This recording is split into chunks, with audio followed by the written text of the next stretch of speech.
SCO summit में भारत का शक्ति प्रदर्शन।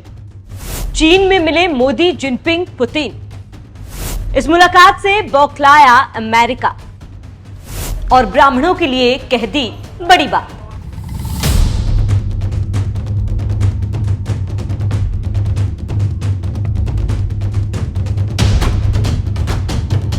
एससीओ समिट में भारत, रूस और चीन की गर्मजोशी भरी मुलाकात ने अमेरिका की नींद उड़ा दी है। प्रधानमंत्री नरेंद्र मोदी की कूटनीति ने जहां दुनिया को नया संदेश दिया, वहीं बौखलाए अमेरिका के ट्रंप प्रशासन ने भारत पर निशाना साधा है। जहां अमेरिका के ट्रेड सलाहकार पीटर नवारो ने अब भारत की सामाजिक संरचना को टारगेट कर छेड़ दी है नई जंग। चीन के तियानजिन में आयोजित एससीओ समिट ने वैश्विक राजनीति में नई हलचल मचा दी। प्रधानमंत्री नरेंद्र मोदी का राष्ट्रपति शी जिनपिंग और व्लादिमीर पुतिन के साथ गर्मजोशी भरी मुलाकात अमेरिका को रास नहीं आ रही। इस समिट ने भारत की बढ़ती कूटनीतिक ताकत को तो दिखाया ही, साथ ही अमेरिका की बेचैनी को भी और ज्यादा बढ़ा दिया। शायद इसीलिए अमेरिकी राष्ट्रपति डोनाल्ड ट्रंप के ट्रेड सलाहकार पीटर नवारो ने भारत पर रूस से सस्ता तेल खरीदने का आरोप लगाया और भारत की छवि को खराब करने की कोशिश की। कैसे, चलिए जानते हैं। दरअसल फॉक्स न्यूज के साथ बातचीत में नवारो ने भारत की रूस से तेल खरीद पर विवादित टिप्पणी की।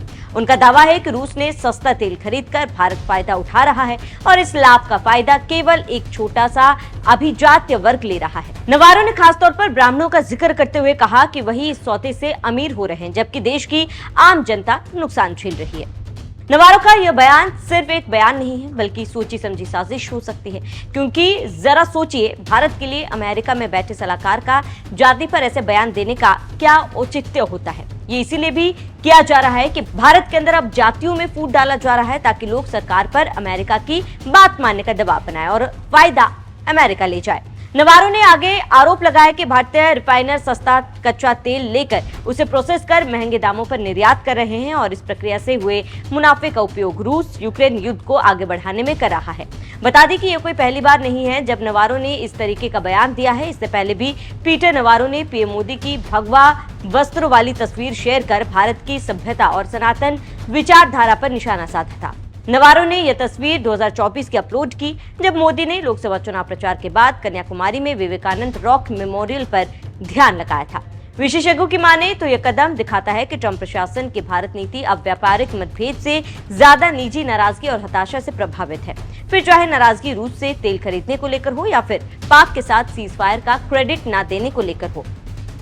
खैर, नवारो का ये बयान उस वक्त सामने आया है जब प्रधानमंत्री मोदी ने चीन में समिट में हिस्सा ले रहे हैं। समिट में मोदी, पुतिन और शी जिनपिंग की मुलाकात को वैश्विक राजनीति में एक बड़े संकेत के तौर पर देखा जा रहा है। लेकिन भारत बार बार यह स्पष्ट कर चुका है कि उसकी विदेश नीति राष्ट्रहित पर आधारित है और वह किसी दबाव में अपने फैसले नहीं बदलेगा। रूस से तेल खरीद इसका ताजा उदाहरण है। दरअसल भारत के लिए रूस ऊर्जा का अहम स्रोत है। सस्ता तेल घरेलू बाजार की जरूरतों को पूरा करने के साथ साथ आर्थिक स्थिरता में भी मदद करता है। यही कारण है कि अमेरिका की आपत्तियों के बावजूद भारत ने यह कदम जारी रखा। पीटर नवारो ने भारत को ग्रेट लीडर कहकर नरेंद्र मोदी की तारीफ तो की ही, लेकिन साथ ही यह भी कहा कि दुनिया का सबसे बड़ा लोकतंत्र रूस और चीन के साथ खड़ा होकर वैश्विक स्थिरता को कमजोर कर रहा है। अमेरिका का तर्क है कि भारत के ऐसे फैसलों से अमेरिकी उद्योग और कामकाज प्रभावित हो रहे हैं, बल्कि यूक्रेन युद्ध भी लंबा खींच रहा है। अमेरिका और भारत के बीच व्यापारिक खींचतान भी लंबे समय से चली जा रही है। नवारो ने दोहराया कि भारत दुनिया में सबसे ज्यादा टैरिफ लगाने वाले देशों में शामिल है। उनका कहना है कि भारत अपने उत्पादों को अमेरिका में बेचता है, लेकिन अमेरिकी कंपनियों को भारतीय बाजार में मौका नहीं देता। बीते कुछ महीनों से भारत अमेरिका रिश्तों में खटास साफ दिखाई देने लगा है। रूस से भारत की बढ़ती खरीदारी और चीन के साथ मंच साझा करना अमेरिका के लिए चुनौती बन गया है। अमेरिका ने भारत पर कई उत्पादों पर भारी टैरिफ लगाए हैं और भविष्य में और सख्त कदम उठाने की चेतावनी दी। हालांकि भारत का रुख साफ है, वह अपनी नीतियां किसी दबाव में नहीं बदलेगा।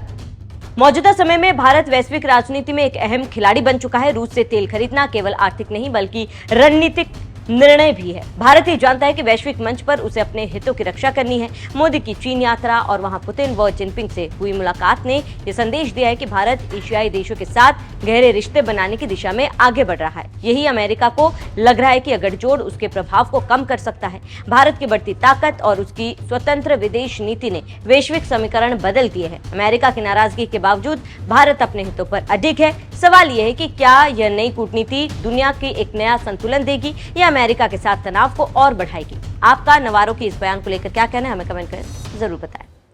आज भारत रिफॉर्म, परफॉर्म, ट्रांसफॉर्म के मूल मंत्र पर आगे बढ़ रहा है।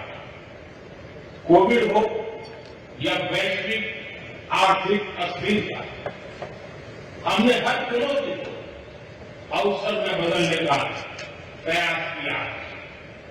हम लगातार वाइड रेंजिंग रिफॉर्म पर काम कर रहे हैं। इस देश में विकास के साथ साथ अंतर्राष्ट्रीय सहयोग के लिए भी नए अवसर खुल रहे हैं। मैं आप सभी को भारत की विकास यात्रा से जुड़ने के लिए आमंत्रित करता हूं।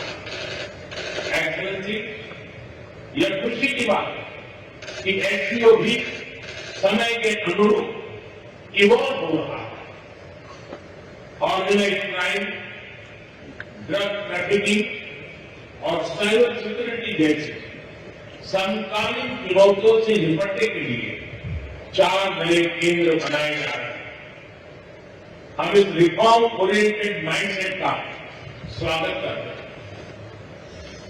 वैश्विक संस्थानों में रिफॉर्म के लिए एससीओ सदस्य आपसी सहयोग बढ़ा सकते हैं।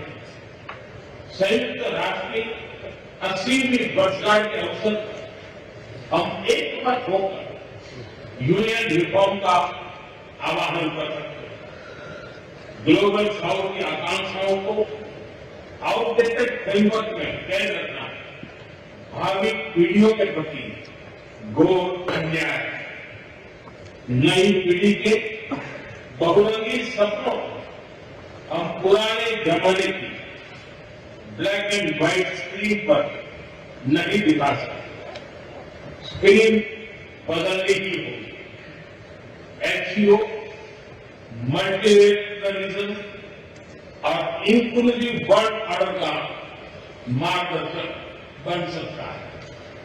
मुझे खुशी है कि इस महत्वपूर्ण विषय पर आज एक स्टेटमेंट जारी किया जा रहा है।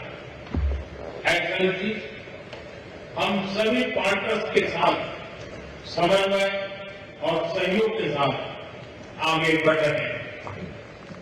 मैं एससीओ के अगले अध्यक्ष किर्गिस्तान के राष्ट्रपति और मेरे मित्र प्रेसिडेंट जपारोव को शुभकामनाएं देता हूं। बहुत बहुत धन्यवाद।